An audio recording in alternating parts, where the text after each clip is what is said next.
Standing By, the Terry and Ted podcast, is sponsored by the UPS Store Canada.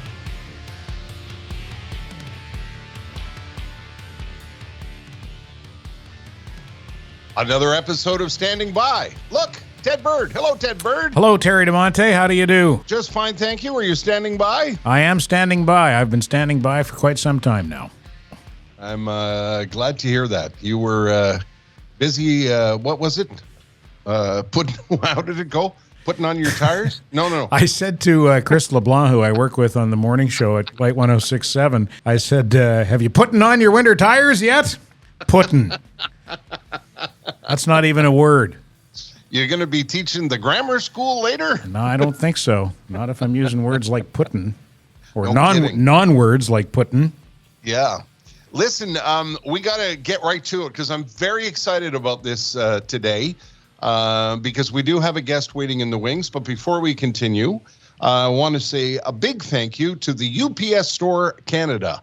I was just online at the upsstore.ca. The UPS Store will take the stress out of your holiday shopping. Well, not your shopping, but your holiday shipping is what they can do. And when you go online, if you you'll see everything that you need, a shipping cost calculator, how you can print things online, and they have something called a holiday hub. And they'll show you what it costs to ship packages to certain places. So you can do all of that online at the upsstore.ca, or you can go into one of the 360 locations around the country and let them help you with your business.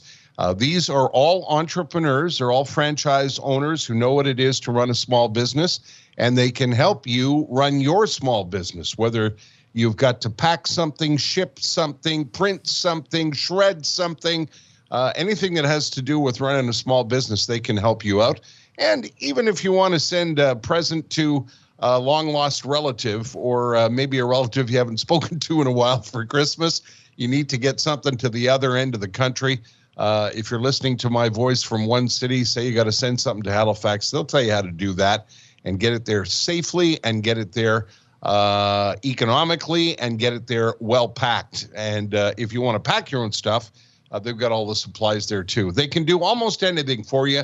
The UPS Store, and they are our title sponsor of season 4 of the Standing By podcast. Did I forget anything, Ted? No, and you could also you could ship a gift to your old radio partner on the other side of the country. Have you priced that out yet?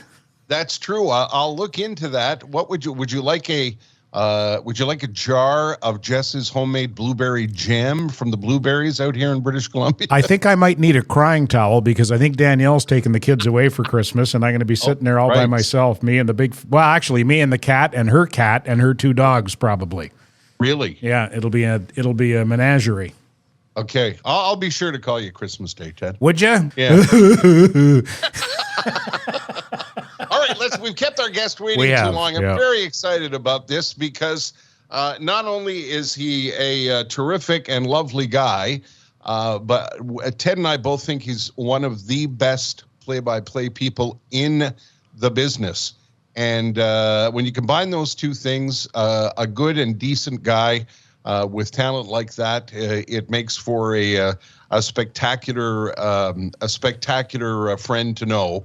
And we're talking about Dan Robertson, who is now the voice of the Winnipeg Jets. And we've reached him at his home high above Portage Avenue in the center of the country. Hi, Dan. Terry and Ted, how are you guys doing? Thanks for having me on. So excited to have you, Dan. I can't begin to tell you. Just before we pushed record here, you and I began to talk about Winnipeg. I have such a fondness for that city. Still have friends there, still enjoy going there in the summertime. Wondering how you've enjoyed it so far. It's been good. I moved here permanently. I think it was the 9th of October that I got here. And, everybody's been really nice and helpful. And I mean, even in practice today, I'm still getting used to, not being on TV prior to this. A few people came up and said, "Hey, welcome to Winnipeg." And I'm thinking, how the hell do you know who I am? And then I remember again that I'm actually on TV. So, but just to say, everyone's been nice, and everybody in the organization, they've been helpful too. So far so good. It's good to be in a hockey mad market again too. I was going to say, you're going to find in Winnipeg, I've lived in Winnipeg, I've lived in Calgary, and of course, born and raised in Montreal. I'll always be a Habs fan, but boy, oh boy, I'll tell you, there's a real passion for the game in Winnipeg, especially since they had to fight so hard to get that franchise back. They're pretty rabid fans in Winnipeg, aren't they, Dan? They really are, and the team's off to a good start this year, which should help too if they can maintain that. And coming in here, I've always said, even before I knew this job was available, there's my 3 favorite places to call games in the league are the Bell Center, and it wouldn't have mattered who I worked for. That would be number 1, just because of the atmosphere and the fact that I think they can get the most people in there out of any stadium in the league. But it's unique and it's great. And MSG is number 2, just because it's Madison Square Garden. But here is number 3, because anytime I've been here, which is only once a year, because when I worked calling Canadians games, it's an East-West kind of thing, and they play each other twice. But the one time we would come every year, the atmosphere was always great. Maybe part of that is the fact that it's a smaller building. It's the smallest, well, other than Mullet Arena in Tempe, it's the second smallest arena. And they know their hockey, right? They love it, and they're so proud of their team, as you can say that, I'm sure, about most fan bases. But I'm really starting to get a sense of what the Jets mean to not only to Winnipeg, but the wider community, so to speak. Dan, you were the voice of the Montreal Canadiens, and you were on radio primarily in Montreal. You did some television, and that must have given you a little bit of an idea of the power of the medium. I mean, now you're full-time TV, and Terry and I have done television here and there over the years, and even just doing it here and there. It's unbelievable the number of people. I haven't been on TV in a while, and people still come up, and they recognize me because they saw me on TV however long ago. It's just such a powerful medium. It really is, and it's always strange. And I guess I was in Montreal long enough, and I'm sure this would happen to you guys too, where I might be somewhere and somebody might be speaking to me, and I'd get the, "Hey, aren't you that guy?" because they'd recognize my voice. But I think I would do maybe 8 to 12 TSN TV games over the last 4 or 5 years, and absolutely, it's a reminder of a few things. I guess the power of the medium for sure, but certainly the power and the draw and the allure of the Canadians, because so many people watch and listen. So it's always been, that's part of it too, right? That's part of the fun. And anyone you ever speak with, nobody's thrown any rotten vegetables at me yet. They always are kind and want to talk hockey. So that's always cool too. How much? Sorry, Ted. Go ahead, Ted. How much consideration did you put into when you made this move into, gee whiz, I'm the voice of the Montreal Canadiens? That can't be easy to walk away from. It's funny. The man who hired me, we talked about the pros and cons. We talked about this job, and he said, "You'd be leaving Montreal, and it is the Canadiens." And there is something to that. And I don't mean this to sound egotistical, because it's not, and I can always say that I was not the voice of the Montreal Canadiens. There's several of us, but I was, for the last 8 years, one of 2 people to call every Canadiens game, except for a couple of times when I got sick. And, that means something to me. It's kind of neat. I was a Canadiens fan when I was a little kid, until I was a teenager and discovered Mario Lemieux, and then I kind of became a Penguins fan. And then I guess by the time I got that job when I was 44, I wasn't really a fan of teams, just players. But to be even just linked to the Canadiens, and to get a chance to call games there, 41 times a year, and then if they were fortunate enough to get in the playoffs, it's something I never took for granted, and it's something that I'll always remember fondly, because there's really, as I said earlier, there's no place like it as far as hockey goes. I'm curious about the decision, Dan, from a business point of view. I know there's a radio and a television element to it, but as a guy who was in broadcasting for a very long time, I know the how difficult those decisions are to make. How much of it was, I want to move away from radio and I want to get into television? How much did that play into your decision to take the job in Winnipeg? Well, that was the main one, and there's some good things that come along with that. And But that was the reason. And I didn't master radio play-by-play at all, but I felt like it was time for a new challenge. And I guess before I got the job with TSN Radio in Montreal, it was the same thing. I had worked in TV at a place called Eastlink TV in the Maritimes. And, I really liked that we called junior games and university hockey and football and basketball. But I always felt, I think I could call games at the National Hockey League level. And then I did. And then I kind of proved to myself that I could. And I would get TV games, as we talked about earlier. And I thought, I would like to do it full time because I could evolve and get better. And because the two media aren't the same, right? You call games differently on TV and radio, but I just wanted to be able to prove to myself that I could do it consistently. And I'm still in the process of that. I'm still learning, but that was the main thing. It was sort of like something I wanted to be able to prove to myself. I'd like to disagree with you. I thought you did an amazing job on the radio. You painted beautiful, beautiful pictures because, as you know, there's an intimacy to calling of any kind of sport. Baseball sounds amazing on the radio. Hockey is great on the radio because you have to use your imagination, and the play-by-play guy is the facilitator of that, and you were brilliant at that. And I want to ask you, because it's been in the news as we're recording this, in the last couple of weeks, there has been discussions about some teams across the league are not sending their crews on the road to do the radio broadcast. My personal opinion is that's a mistake. And I think what's happening there is it's moving to a point where I think some teams may move away from radio and just use a television feed to save money, because that's all they worry about these days is saving money. Was that anywhere in your mind as you headed for television?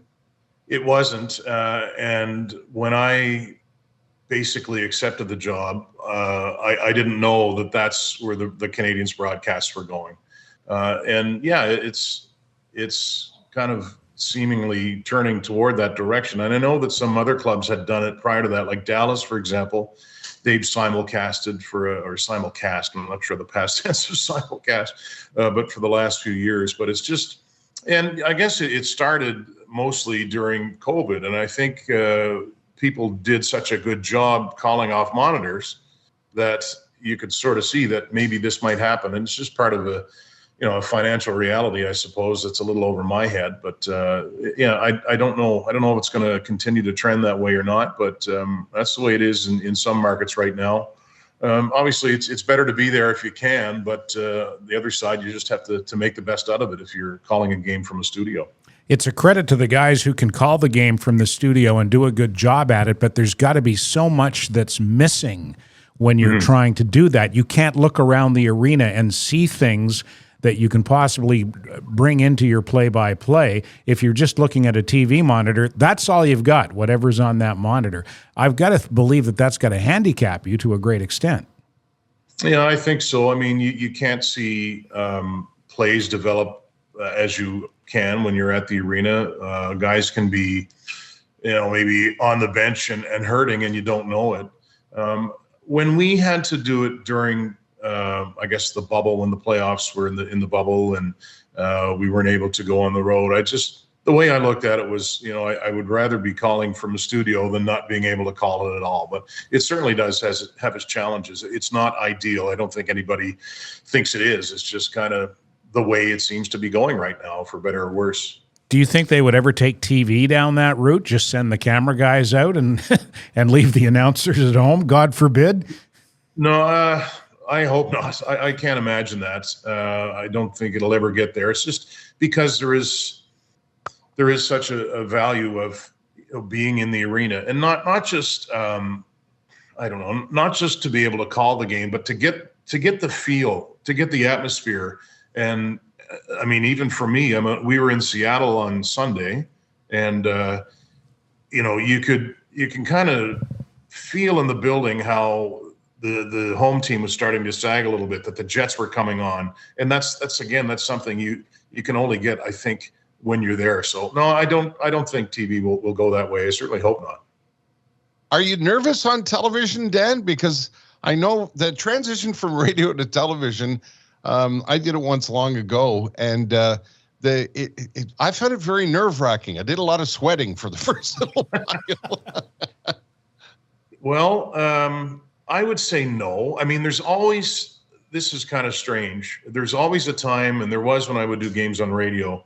If the game started at 7 o'clock, and at about 20 to 7, I'd have this feeling of, I have no idea what I'm doing. I don't know why I'm here. I don't know why they hired me.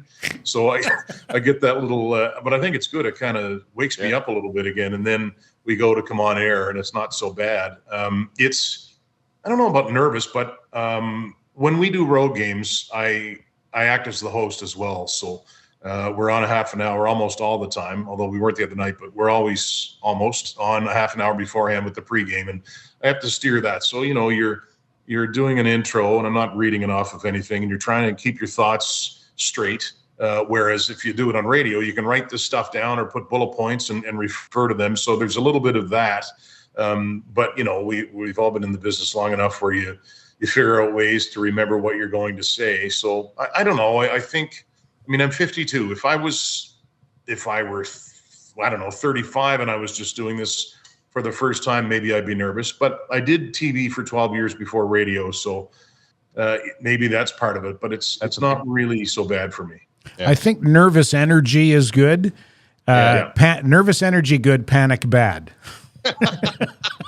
It's true. Yeah. It's a strange thing though, right? I mean, you prepare as well as you can, but and I'm one, I beat myself up. Like if I'm saying something and I just slur a word or something like that, something that maybe I would only notice, I'm thinking, why did you do that? I try not to let it ruin the rest of what I have to say. So it's a strange sort of I don't know if art is the word, but kind of a discipline that we go through that way. But it's fun, and I mentioned earlier wanting a challenge. That's part of the challenge too. And when we are on the road, I'll do interviews, players with the headset on after each intermission and speaking. Like the other night, I spoke with Martin Biron, who was at his home, and you're trying to think of the right questions to ask, and you're trying to remember, I have to go back and call the game here in a couple of minutes too. So it's a lot, but it's really fun. As you get older, Dan, don't you find that confidence becomes a little? You have a little more. There are a few more nights where you think, yeah, I know what I'm doing here. That's true. And you have that, even if that's not at front of your mind, you have that sort of a sense inwardly that, nothing's going to go so wrong that you can't get it back on track. And, I'll speak to a lot of people in this line of work. And I was actually talking with my broadcast partner today, Kevin Sawyer. And, I said, it's tough for me to go back, and I'll record games and I'll go back and watch them because you want to get better or you want to see where you can improve. But sometimes it's hard for me to do that because, as I said earlier, I may have made a mistake in that game, and then if I see it, I think it'll kill me. But I'll watch it and think, that wasn't that bad. So when you do it enough, you're right. You're right. You get that confidence that, and I think you can kind of see it in somebody when they're on air, and you can hear it in their voice too, that they have a certain level of confidence that they're going to be able to do the job the right way. Do you remember what influenced you to pursue this? Was there a person or a time where you thought, shit, I want to do that? That sounds like fun. I was thinking about that. Someone had asked me a few months ago. I can remember being a kid in Trenton, Nova Scotia, and I would go down, and Dad had set up an area for me to shoot pucks and balls or whatever I could fire at the net. And in the intermissions of Hockey Night in Canada, I'd go down and do a little play-by-play out loud, I guess. And I thought, is that where it started? And then, I would watch and sort of subconsciously be thinking along or talking along with the play a little bit when I was a kid. And then, I got older and I kind of wasted some time. I went to university and graduated, didn't know what I wanted to do. And somebody told me about a broadcasting school. And I had watched like a Sports Center kind of thing one day and thought, I can do that. So I thought that's what I would try to do, like be a desk guy on a sports show. And I eventually just got to Halifax after living in the States for a bit at age 29, and went to Eastlink TV, a cable station there. And he said, we're looking for a color commentator for Halifax Mooseheads games. And so I did that. I mean, I certainly wasn't qualified. It was low production stuff, but it was still fun. And then the color commentator was sick one night, and I gave the play-by-play a try, and I thought, yeah, I can do that. So I just think slowly over time, whenever I'd think about it, I thought I could probably do that. And, you know, you listen to Bob Cole and all of those great play-by-play guys, and you never think that you'd get the same opportunity that they got. But, you know, we all start somewhere. So that's a long way of answering. I think it was a gradual sort of thing where I thought I could do it, and I wanted to take a crack at it. As a Nova Scotian, Dan, was Danny Gallivan an influence on you, or was he, like, I'm trying to think of how old you would have been when he passed. You would have been still like early teens, probably. Yeah, that's right. So what I remember, some of my first hockey memories were in about, I want to say like 77, 78, when I'd be 7 or 8. My brother, who's 9 years older, was and is a big Canadiens fan. So, you know, he kind of pulled me down that path. And I can remember Danny Gallivan a little bit. And then, of course, you watch on YouTube and you find what you can. And I've read a lot about him and that sort of thing. But, yeah, when he was done, right? He didn't hang on, I don't think, too long or anything like that to doing play-by-play. He just decided to step away. And but the thing was, I always knew very well where he was from, that he's from Cape Breton and Sydney, I guess. And my first job was at CJFX in Antigonish. And the first person on air at CJFX was Danny Gallivan. He was going to St. FX University. And when you went in the back door, the building isn't there anymore. But when you would go in the back door, the first thing you would see was a picture of Danny. And I always thought, wow, that guy came from Nova Scotia and look to where he went. So it's kind of a, coincidence. But just to know that he did that, I always thought, well, you know, if he could do that, then other people can do it too. The first time I ever went to the Montreal Forum was in 1985 when I moved here from Toronto as the sports director at FM 96, which is now Virgin Radio. And the very first practice I covered, the first person I ran into, and I had no idea who he was Red Fisher. I stood ringside and talked to Red Fisher for about 20 minutes with no clue who I was talking to. I just thought, I guess this guy's one of the reporters who covers the Canadiens. That night, I went to my first Canadiens game, and we're sitting in the press room, and I'm sitting there with Rick Moffat. And Danny Gallivan walks in and strides right over to the table that we're sitting at and sits down and goes, "Well, who are these two young men? I've never met you before." And Rick and I are sitting there with eyes like as big as pie plates going, "Holy Jesus, it's Danny Gallivan." And he sits down and starts regaling us with stories. The most one-sided fight I ever saw, Milt Schmidt and Dickie Moore, the Boston Garden, 1959. We could not believe this was happening. And that's who he was. He was just the nicest man. And he saw two young guys who he probably looked over and went, well, they look out of sorts. They look like they don't know what they're doing. I'll go over and see if maybe I can put them at ease. And that's exactly what he did. Exactly what he did. And that's a pretty good imitation, too. Yeah, I was going to say, that's not bad, eh, Dan? That's a hard guy to imitate. Better than I could do. And you know what? I swear, so this is Tuesday. On Sunday night, I got an email. And I looked at it quickly. It was near the end of the game. And it was, "Hey, Dan, I'm sorry we never crossed paths. It's my fault. I want to wish you the best. Danny Gallivan and I would always joke that he had the east of Canada covered and I had the west of Canada covered. Best of luck." And it was Dick Urban.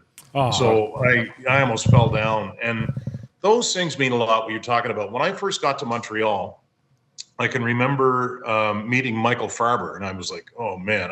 I was starstruck. And he was always kind to me, saying, "You know, you're doing a really good job." And I thought, I don't know why more people can't do that sort of thing, not just in broadcasting, but in life. You know, it really meant a lot to me. And so that's a nice story to hear about Danny Gallivan. And it's still. You know, Chris Cuthbert is a favorite of mine too, and he's helped me, especially in the last few months. I've had questions for him, but when I first met him, I was like, "Oh God, I think he's the best." And he said, "Listen, I saw you the other night. I had to do a game. It was sort of an emergency situation in Buffalo." And he said, I turned the TV on. I thought, wow, this guy knows what he's talking about. And I'm thinking, Chris Cuthbert is telling me this, right? So then you talk about confidence, and people can say nice things that help you along the way. So I've had a lot of that. And it's just been great. We have to take just a quick spot here to thank one of our supporters. And Ted, I would like you to tell the Vozwin story, because we're talking about nice people and people who say nice things. And when I first met the gang from Vozwin, I thought, wow, I don't understand why they want us to talk about what they do, but these are nice people, and I would be proud to speak on their behalf. An engineering consulting firm, and they approached us. Sean Smith, the president and founder of Vozwin, said, I want to advertise on your podcast. And we said, yeah, what? But he's convinced that there are people who listen to this podcast who can use his company and use his services. Here's what Vozwin do. Well, as I mentioned, they're an engineering consulting firm. So let's say you have a company or a product or a service, and it has an engineering component, and you can't quite decide or figure out where to go with it. That's where Vozwin comes in. They do mechanical and industrial engineering and design, electrical engineering and design, software engineering and design.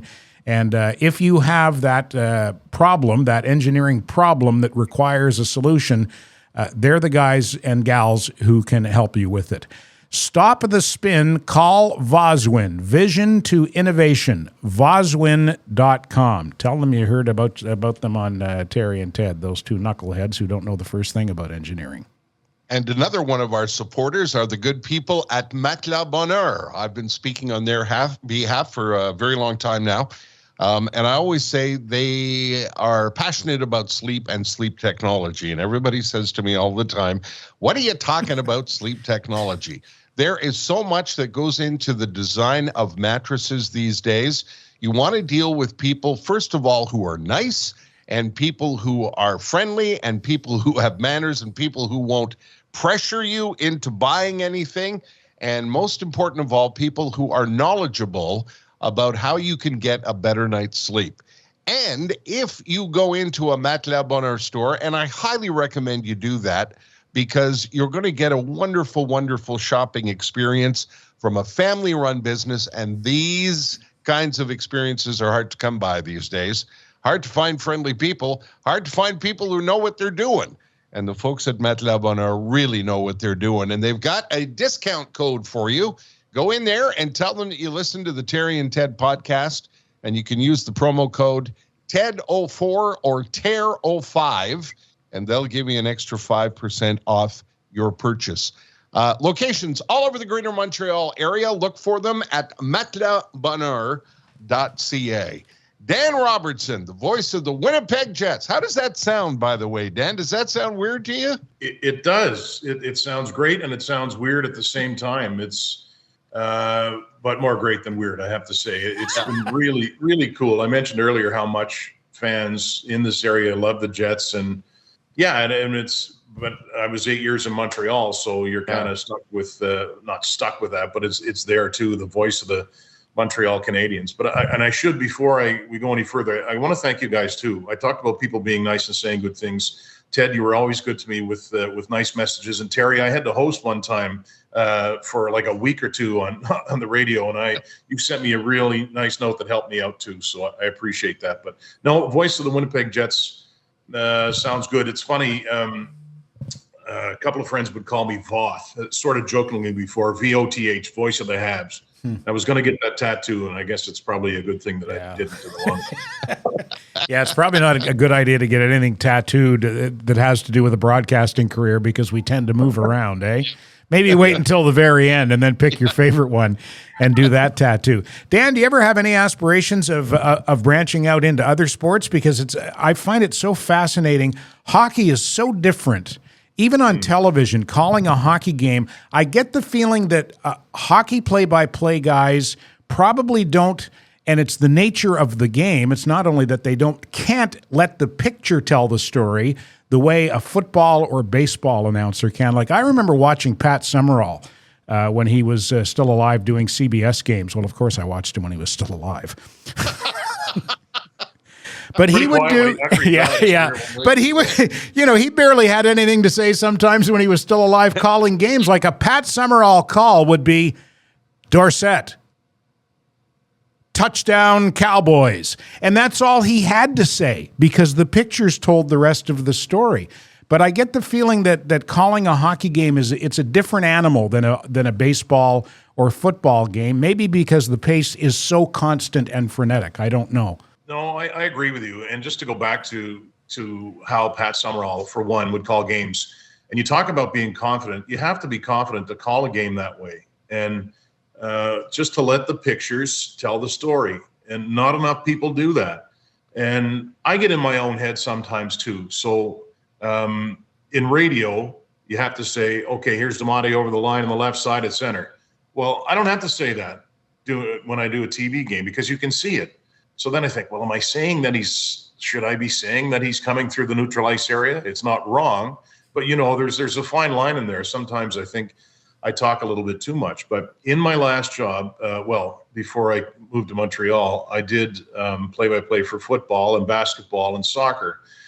And I didn't know those sports very well at all. I feel I have a pretty good grip on hockey, but I knew how to identify people and to say what was going on. And I would just leave my color commentator to say why, which is the best way to do it. I'd add my 2 cents here and there once in a while, but and the old radio one, was it on radio? When Hank Aaron broke the home run record in 74, I think it was, the great Vin Scully, he hit the home run. He whatever his call was, and he got up. It must have been on TV. He got up, poured himself a glass of water. I guess it was 2 minutes before he spoke again. So, he let the pictures and the crowd noise sort of tell the story. Yeah. But that is, it's sometimes I'll watch, and I'm always critiquing, for better or worse, other people calling games. I think, he's talking too much or he's not talking enough. But it's I've always appreciated those guys who are brave enough to just not say anything and let the sound and the pictures tell the story. Well, I'm glad to hear that, Dan, because Ted and I have had this conversation a number of times. We've noticed, and you're too nice a guy to say anything, but we've noticed there's been a tendency, especially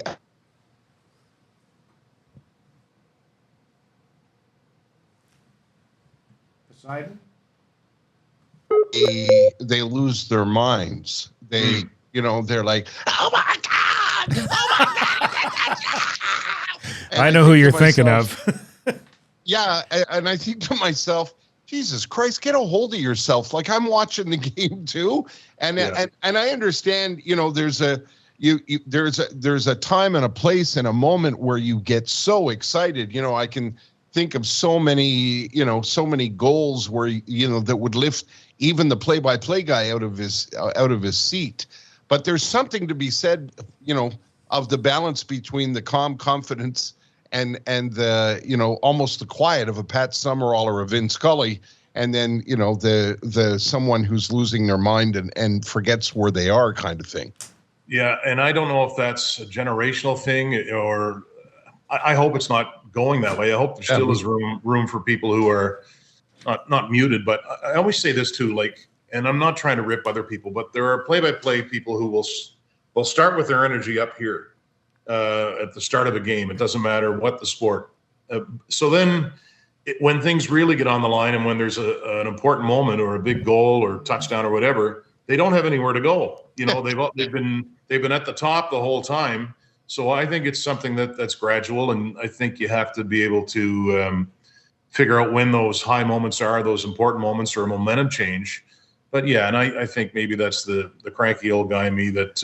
No, I don't think. No. Okay, good. Thank you. No, because what Terry was describing, that's done for effect. Yeah, and when you're doing something for effect, you're not. I think you're doing your audience a disservice, and I think you're doing yourself a professional disservice. Just be yourself. Yeah. You can be excited without. Sorry, Terry. You're trying to make the moment. A person who's doing that is trying to make the moment about them, and that's not. That's not what it is. The moment isn't about the play-by-play guy when a big thing happens like that.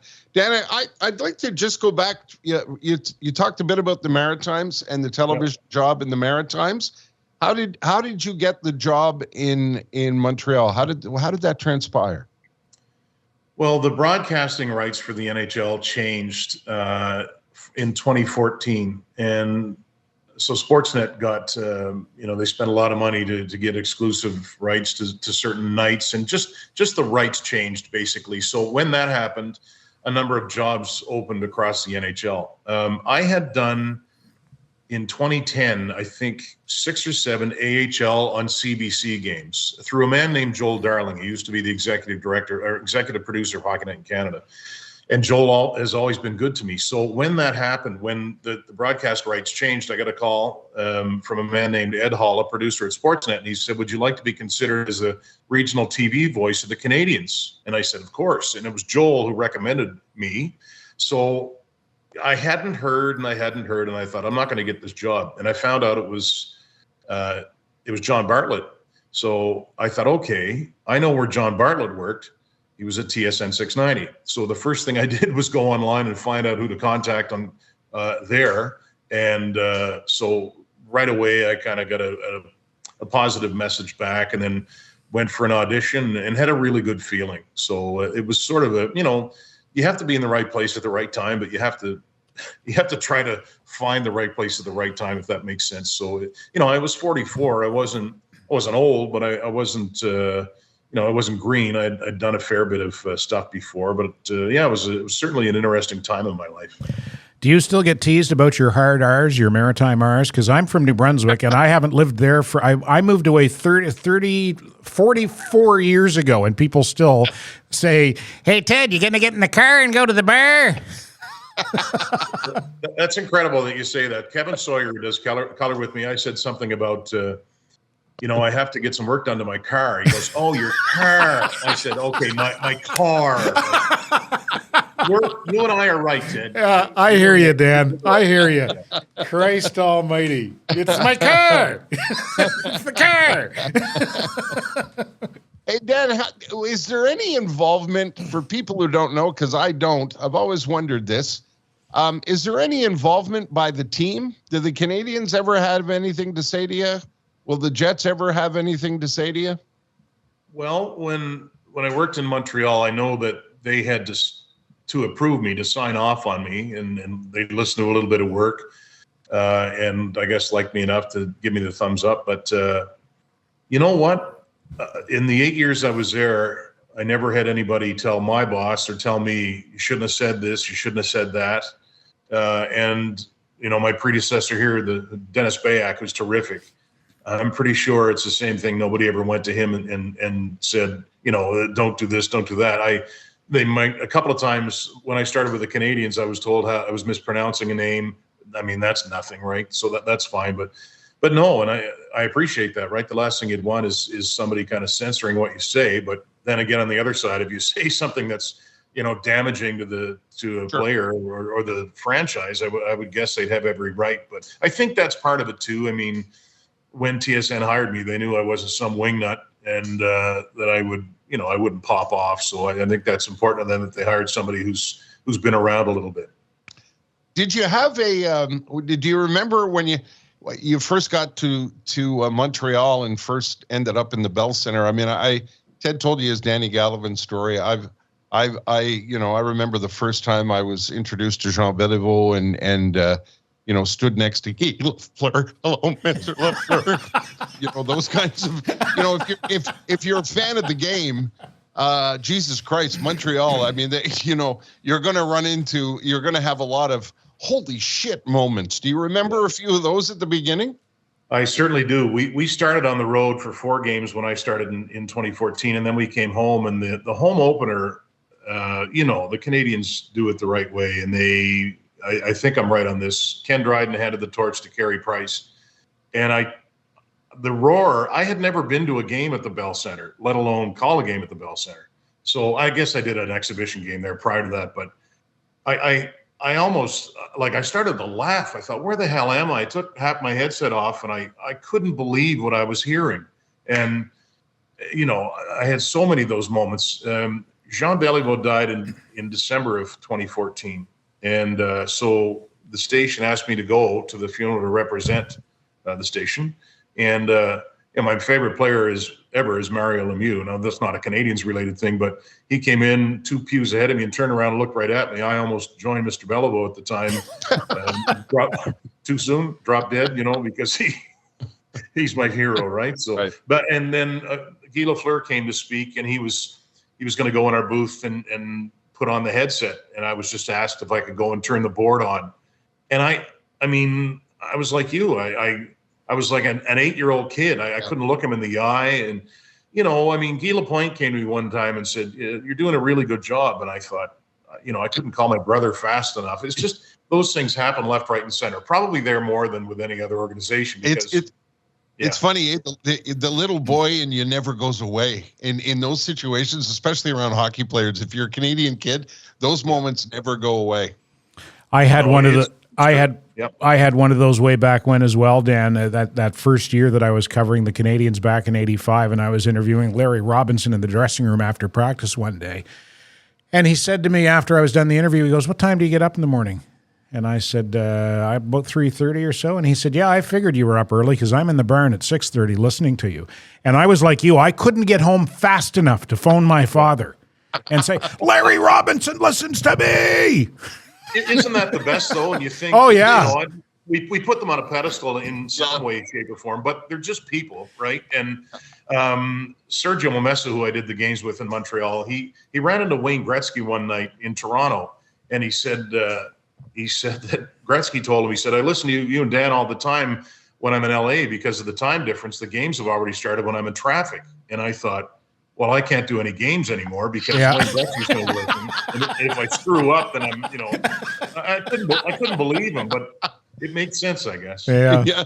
I was wondering, Dan, there's also, we got to be fair to Winnipeg. There's a rich hockey history in Winnipeg too. For example, they just revealed the statue outside the building of a player that meant an awful lot to Winnipeggers.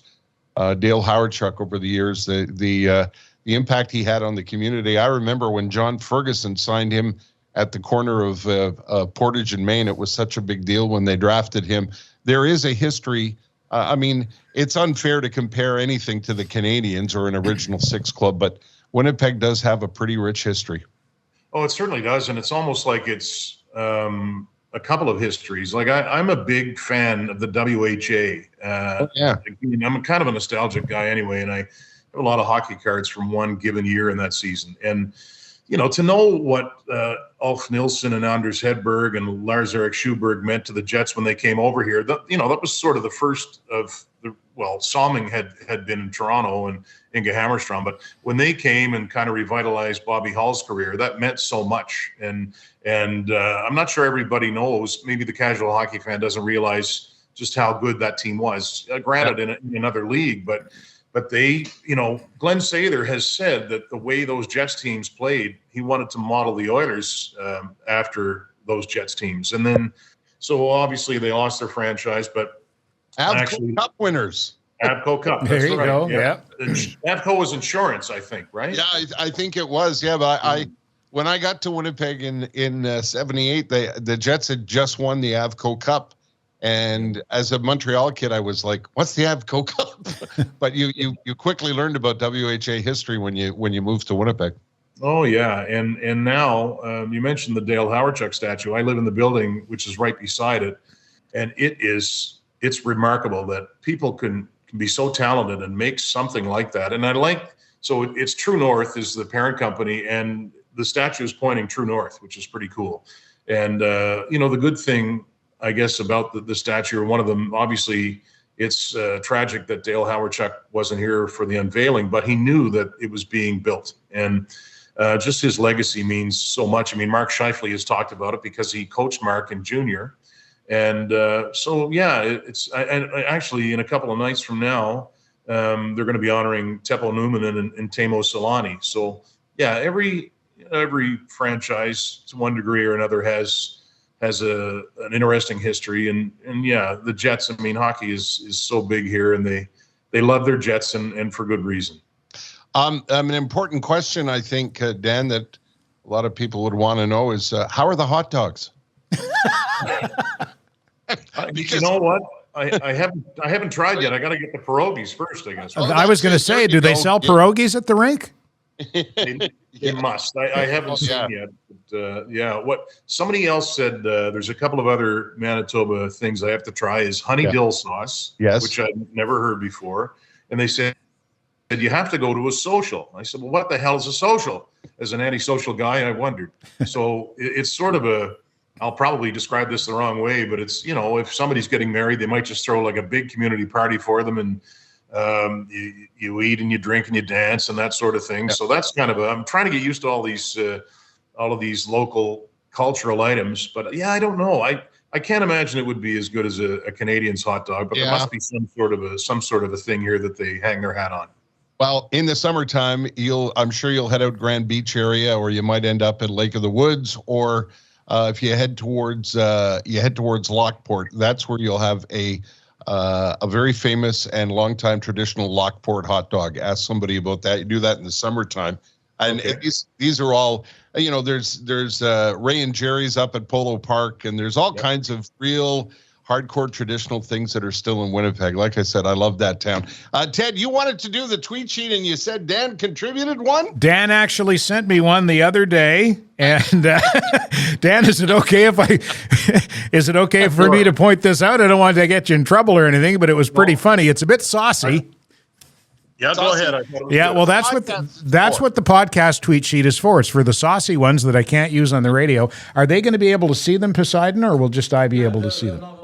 Okay, all right. Poseidon's going to pop them up on the screen here for us. And the one Dan sent was terrific.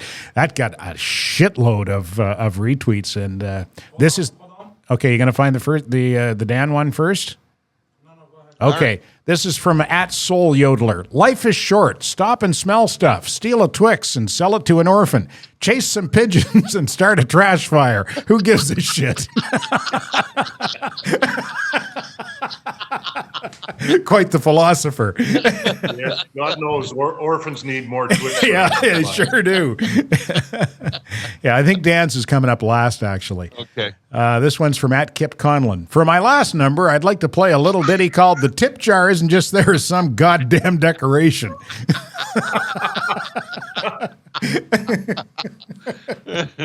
And this is the one that Dan sent along. From @Sam Gritner. My parrot died today. Its last words were, "Fuck, I think my parrot is about to die." What's that got? 11.8 thousand retweets. 11,800 retweets. And I saw that and I thought, this has Ted Bird written all over it. I couldn't send it fast enough. Dan, do you spend much time on social media? Because I'd tell you, Ted and I talk about this all the time. All you got to do is tweet something about sports, and things catch fire in a big hurry. Do you spend a lot of time on it? Not as much as I used to, and like I do, I guess for information as much as anything. And I've been addicted to it at times. It's been ridiculous, just to pass the time, and then you realize you're checking it every 28 seconds. But I kind of stopped when I got this job because I don't want to see somebody ripping me or that sort of thing. I just don't need that in my life. It's a strange, on the other side, I mean, this is just a personal thing, but people can be so great on it. And we talked earlier about how people's kind words can help. Well, the flip side is true too. So I thought, and I'm going to try to stay off that. Although I do, as I said, I'm on there once in a while seeing what's going on. Yeah, it's the best and the worst of everything, like the broader internet experience. On the day that we're recording this, as we speak, I'm getting clobbered because I said, how can Rika Salonen be a Hockey Hall of Famer, but Paul Henderson is not? And so I'm getting absolutely eviscerated for being a misogynist and disrespecting Rika Halonen. I'm not disrespecting Rika Halonen. I'm saying I think Paul Henderson should be in the Hockey Hall of Fame. That's my opinion. It's a hockey take, but people immediately turn it into so much more than that. You know, it's become an identity politics issue. You know, I'm just giving my hockey take. I think Paul Henderson should be in the Hall of Fame. And as somebody pointed out, this 50th anniversary would have been a good time to do it. Yeah, and he's not getting any younger, right? So he must be, what was he, 20, say he was 25 in 72. So My math sucks, but he's in his mid to late 70s. Exactly. Yeah, right? yeah. And I just think if you put the whole package, the whole Paul Henderson package together, long and productive career, and I think it was game-winning goal in the last 3 games of that series, and an iconic, like the iconic hockey series of all time. The guy is a household name in Canada, and he's a Canadian legend, and to me that adds up to Hockey Hall of Fame. I understand you can also make an argument against that, and I respect that you can make an argument against that. But, why do people have to get so vitriolic about it? It's unbelievable. It's like they're the self-appointed guardians of the gates of the Hall of Fame. Yeah, it's strange. And I'm one, not to veer too far off, and I don't want to throw names out there, but I think that I think it's too easy to get into the Hockey Hall of Fame for my liking.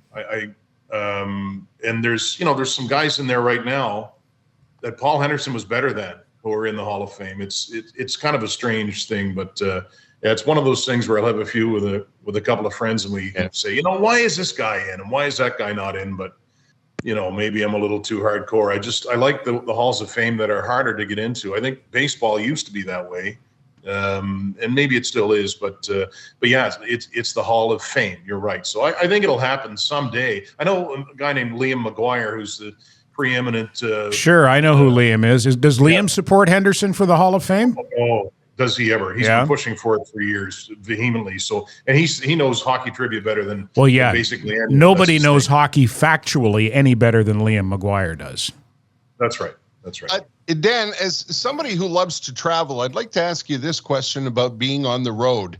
What do you take with you? How far ahead do you plan? And do you enjoy it? What's it like to go on the road for, say, 7 games or whatever it is? It's such a good question. So we just came off one that was a 2-game road trip. So we went to Calgary Friday, played the Flames Saturday, went to Seattle that night, got in at 2 a.m., we were stuck in customs for an hour. The game was 5 o'clock local time. So I was a zombie calling the game. I'm not the most organized human being on the hemisphere, and that bites me sometimes. So I had like a suitcase you could put a Volkswagen in for 2 days of packing, because I broke my old suitcase. I always wait until the last minute to pack. I always take, I'll take 13 shirts and then realize, I have 1 pair of socks. I left the other 12 at home. I need to hire somebody to basically run my life. But aside from that, and you try to figure out how many suits do I need? It's just really weird. But, maybe another 10 years I'll get onto it. But I do love it. It can, like last year, for example, with Montreal, it can be a grind when you're getting into March and the team is terrible and it's the same story every night and you're tired. And look, I'm on the charter with the Jets. As I was with the Canadians, I stay in really nice hotels, fortunately, and that makes life easier. And hotels I would not be in unless somebody else was paying for them. So that's great. But you get a time where you're on the road for a week, and by the end of it, you're pretty happy to get home. It can grind you down. And I know players are obviously in the prime of their lives and elite athletes and that sort of thing. But I've learned to sort of give them a little bit of grace when they might not be playing so well in the 4th game and 6 nights on the road. They're humans too, and it can be tiring. That's what I wanted to ask you. What's the charter etiquette? Well, it's different with every team, I think. So the players are all at the back, and then it's staff, and then broadcasters, and then coaches going from back to front. Here's one that I thought was interesting. When Michel Therrien was the head coach of the Canadians, the coaches were at the front, as they are where I am now with the Jets. And then we were behind them, and then the players. But then when Claude Julien took over, the broadcasters went right to the front. And I like that better, because I never wanted to see a coach getting pissed off, or I never wanted to have him maybe call a player up to his seat to talk to him. I didn't want to see that, right? That's none of my business. So it's funny too. Like, people will say, what goes on at the back of the plane? And I thought of this actually 2 days ago. I have never looked in the back of the plane when the players are back there.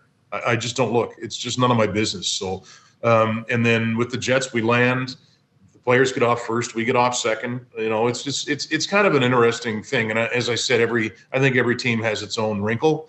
But it might be the best part of the job is being on the charter. So the last thing I'll do is rock the boat. I was going to say the charter must make all the difference in the world, right? If you fly, if you fly commercial and you stand in security and you go to the gate and you wait at the gate and you like all of that goes away when you're doing the charter thing. It's a real privilege and luxury, isn't it? It is. It's not only that too. Like if you're in Columbus on a Wednesday and there's a game in Montreal on a Thursday and you're flying commercial, well, first of all, if you're on the charter, you're in bed at 1:45 in Montreal. If you're not, you're the next morning flying to Toronto, flying to Montreal. It makes such a big difference. And when I applied for the job, I won't say I wouldn't have taken it or would not have taken it had I not been on the charter, but it was quite a big deal, especially here in Winnipeg, because direct flights to a lot of cities are kind of few and far between. In terms of arenas, Dan, what's a favorite perch? I mean, we all know about Chicago Stadium, Madison Square Garden, Bell Center. Do you have a favorite as a broadcaster? Is there a perch that you like leaning out of more than another one? Well, probably the Bell Center. I'll tell you a cool one. We were just at Mullet Arena in Tempe, and it's kind of a temporary solution. I don't know if solution is the right word, but for the Coyotes, and it was like I was calling a Junior A game again. We were. I don't know how many feet from the ice, but we were on the concourse and maybe 15 rows back, and that was incredible. You couldn't make a mistake as far as identifying a player goes because you're so close. I'm trying to think where else. Montreal, Madison Square Garden, and then here at Canada Life Center are my top three. There's some disappointing ones. Scotiabank Arena, I think they call it now in Toronto. That's the atmosphere is never that great there. So I've always kind of been disappointed by that. That was my first game. I'm thinking, all right, it's going to be rocking, and it wasn't. So I don't know if it's a corporate crowd or whatever, but Detroit's a new one that has a really good vantage point. So I know that's not a really good answer, Terry, but there's so many good ones that, it's almost like the bad ones stick out because there's so few of them. Well, I know, like in Calgary, the skywalk, the what do you call that? The catwalk. Yeah. Christ, you ever have to go across that? That'll pucker your arse in a big hurry. Yeah. So you're right over center ice, and it's a great for people who haven't been there, and I'm sure the large percentage of your viewers haven't. And I'm not scared of heights, but anybody who would be, I don't know how they would get across that thing. That building needs to go too. They need something there in a hurry. Big time. I have a couple of questions for you along those lines, Dan. The first one I'm asking on Terry's behalf because I know how much Terry loves discovering restaurants in different cities. Can you name me 2 or 3 favorite road restaurants, like can't miss spots when you go into different cities? There's one in Columbus that I just found. It's in Germantown, and the name escapes me right now. I've been going there for 8 years. Mark Denis, who travels with us, obviously the great analyst with RDS, he played in Columbus, and he said, "Why don't you go to this place?" And God, I can't remember the name of it. And I when the schedule came out this year, I kind of looked right away and circled the calendar. And there's another place in New York City, and this is awful. It's an Italian place, but we go because of the characters there. So we went in one night and. We had a pizza. Pat Hickey was there and Sergio. And as we were waiting for the table, Arturo's is the name of the place. Waiting for the table, there's an older couple, and we're in, I don't know where it is. I guess it's in Manhattan. And they're probably early 80s. So the bartender says, "What would you like to drink?" And I said, "I'll have a gin and tonic." And she goes, this red on the blue, this woman looks at me and goes, "Gin and tonic? What are you a woman?" And I didn't know, like, what do you say to that? And I thought, New York. Yeah, only in New York City, So she looks at Sergio. "What are you with, the FBI? You great big bugger with your black suit?" So I said, we're staying. It was great. That's Dan, funny. I Googled the Columbus thing, and The German. I've never been to Columbus, but Germantown must be something, because what comes out is Schmidt's Sausage House with Bavarian fare and live Oompa acts, and Hofbrauhaus in Columbia. I don't know if these. And the last one I can't even pronounce. It's called Walters at the Manichshore. Well, there's no Oompa act like a live Oompa act. Yeah, boy. That story about the old lady and the gin, that reminds me, Terry, when we had Maureen Holloway on this podcast, she told a story about the late Andre Maisonneuve. And Maureen said, I think Maureen was out and either her or her husband ordered a gin and tonic. And Andre said, what are you, a widow?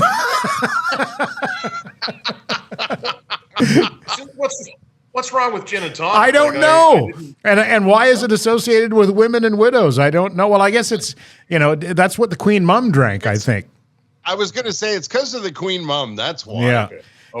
Here's my other question. And Terry, I want an answer from you on this as well. And I'll tell you mine first so you guys can ruminate on it a bit. Favorite or most memorable play-by-play call? What pops to mind immediately in any sport? Because for me, even though I'm not a golfer and I'm not a huge golf fan, Vern Lundquist with Tiger Woods on 16 at the Masters in 2015 or whenever it was, when that ball, he did that long putt and it curled around and the ball just hung on the lip for about a second and a half and then it fell in. And Vern Lundquist said, in your life, have you seen anything like that?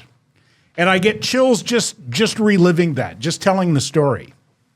So do I with you saying that. So when you say that, I guarantee you that he had not written that down. Right? That's off the cuff. And it's the same as the one I'm going to give you. And I read his book this year, Al Michaels. So it is 1980 Olympics. We all know what happened. Do you believe in miracles? Yes. And that's pretty much perfect. Yeah. Right. And he's made, I'm not going to say he made a living off of that because his living's been great anyway, but that is the number one thing he's been remembered for. And it's pretty hard to top that for me. Yeah. That was a good one. Tara? I'm going to butcher it, Ted. So I'm going to rely on your memory. And this is really a sad thing to turn to, but it's one of the most memorable calls ever. And it's Bill Buckner missing the ball, and it was, if I'm not mistaken, it was Vin Scully. It was. There's a little roller up along first base behind the bag. That's it. And somebody, the best part of that story that nobody knows, and I think Skip Snare told me this, at the Boston Tavern, which Skip Snare's friend Jimmy owned or owns, beside Fenway Park. After that happened, there was a moment of stunned silence in this packed Boston Tavern, and one of the guys turned around to everybody else and went, "The son of a bitch has killed our fathers, and now they're coming for us."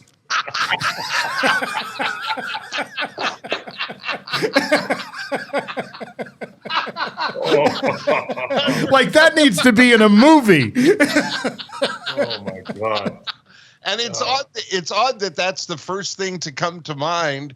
Because my favorite play-by-play guy of all time was Danny Gallivan, because Danny Gallivan was the sound of Saturday night in our house, because I'm that age, right? He was, it just wasn't the game. It wasn't a game without Danny Gallivan, and we always, unfortunately, got, we would compare Danny to Foster Hewitt, who used to refer to Cornway as Y Van Kernoyer.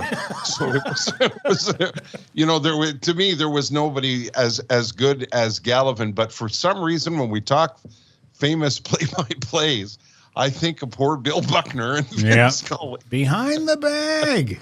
Yeah, absolutely. Yeah. Dan, are you all settled in? And I'm asking you this question from a guy who's moved before.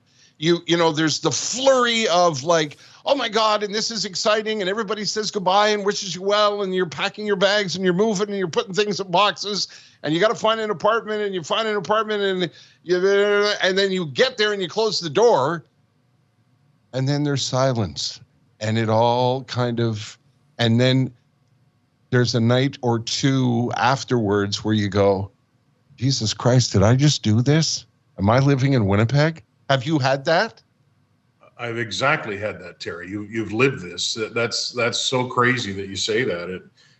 It was sort of late in the game when I officially got the job, and then the movers came to my place in Montreal West on the 5th of October, and then I think the 7th I started to drive here, stopped in Sault Ste. Marie, Thunder Bay, and then got here. I took all my clothes and everything that I could fit in my automobile, and I rented the apartment online, sight unseen, but it looked like a great place, and it is. So I can see the Delta where I lived for like 2 weeks, and I had to wait for my stuff to get here. So it took them, longer than it should have taken them, but we won't get into that. But it was, I finally got, my stuff came on a game day, and that was a Monday. The next day we had off, so I got everything set up. Then we went on the road for 6 days. And so I got back, and, there's always something else that you forgot to buy or you need to get, and you have to set this up. But it's funny. It was that way in Montreal too. Like when I got there, there's this big flurry and it's exciting. But then there's a bit of loneliness, and it's sort of I really did this. Like, I don't know anybody here, and that's fine. I mean, I did this, I wanted to do this, but there is that side of it. And it's kind of I love staying busy because it keeps me occupied, but there's a lot of texting to my kids and FaceTimes and that sort of thing, which is great. I'm glad we have that technology. And, but yeah, there is that sort of a feeling to it. Once it gets quiet and you're thinking, okay, I did pull the trigger. So what's next, dum-dum? What do you do now? I didn't know that you drove, because that adds to it, because I remember the first time driving to Winnipeg, and you drive out of Kenora and the Canadian Shield comes to an end, and then the prairie spills out in front of you. And I remember thinking, Jesus Christ, what I can watch my dog run away for 4 days. It's flat. Yeah. And that's after watching 3 days of rock and lake and tree. Yeah. It's like, okay. And my producer had said, now when you get between Sault Ste. Marie and Thunder Bay, there's lots of speed traps, so don't speed. So, I pass, it's a 90 and I'm going 116. I see a cop coming and I see him turn around behind me. I'm like, yeah, he was right. So he was good. He let me go. But it's amazing. It's such a beautiful country, though. Like it's so crazy. Like what you say, you cross that border and almost immediately you're in the prairies and it opens up. And I hadn't made that drive since I was like 21 or 22. And then, the time zone changes. You're in the middle of the country, and it's just it's a reminder how vast Canada is too. And you guys know that, obviously, having moved and seen a lot of it. But it's pretty spectacular in its own way. What's one food you're going to miss? Messo's subs. Thank you. I thought you were going to say that, and that's up near the top of my list. Out here on the West Coast, we often think, "Oh shit, I'd love to go to Messo's." when I think of Messo's, and it was great because Sergio's such a good friend of me. And when I started, he used to take me to his mom's once in a while. We'd have dinner there, and she lived in NDG where he grew up, and. Of course, being an Italian mother, and I'm not trying to stereotype, but he would say the same thing. She would put out this massive spread, and would you like, a glass of wine? And, well, Ma, we have a game at 6, and it was just the best thing ever. And she was such a good cook. But I think of Messo's and my son Clark, I took him for the first time, and, he was like, he's 21 now. He was probably 16 or so, and he gets the foot long, and he took the hot sauce and put it all in one pile in the middle. So, he kind of did he shoved the whole thing in his face in about a minute and a half. But when he hit the hot spot, you could see the smoke coming out of his ears. But, we still talk about it. It's one of those places where when anybody would come to visit, we would always have to go there. And what's great about, one of the things that I love about Messo's, besides the fact that the food is unbelievable, it's so unassuming. So when you take somebody there for the first time, they think, when you first walk in, they think, what? This is it? And then they take a bite, and then they know why you're there. Yeah, it's classic, and it's below the street for people who don't know. I shouldn't tell this, but it makes me laugh. We were sitting at the bar there one time having a sandwich, so you can see through the window at street level. This great big guy was walking toward the restaurant, and the waitress says, "Oh no, that's whatever, Vito." I'll say, for lack of a better name. He came in here the other night and he had two 14-inch subs and 4 bottles of beer.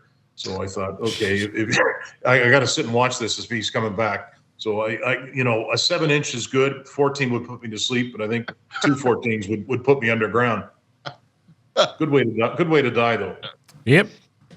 Dan, I could talk to you all day and all night, and you've been so gracious with your time, and we were absolutely thrilled when you said yes to the podcast. Thank you so much for coming on. We really, really appreciate it. Oh, it's my pleasure. I love listening to you guys, and it's been really fun to kind of get to know you too, right? I think first with Ted, it was just sort of messaging, and then we ran into each other once or twice, and then same thing with you. So it's that's one of the great things. I made good friends in Montreal, and you guys are two buddies, so I appreciate it. And I promise I still have friends in Winnipeg. Longtime mentor of mine is a guy named Don Percy, who was a radio giant there. He still lives there. My buddy Matt Kundle's there. So I make a point of visiting. When I'm out there, I'm going to definitely text you, and I'd love to catch up.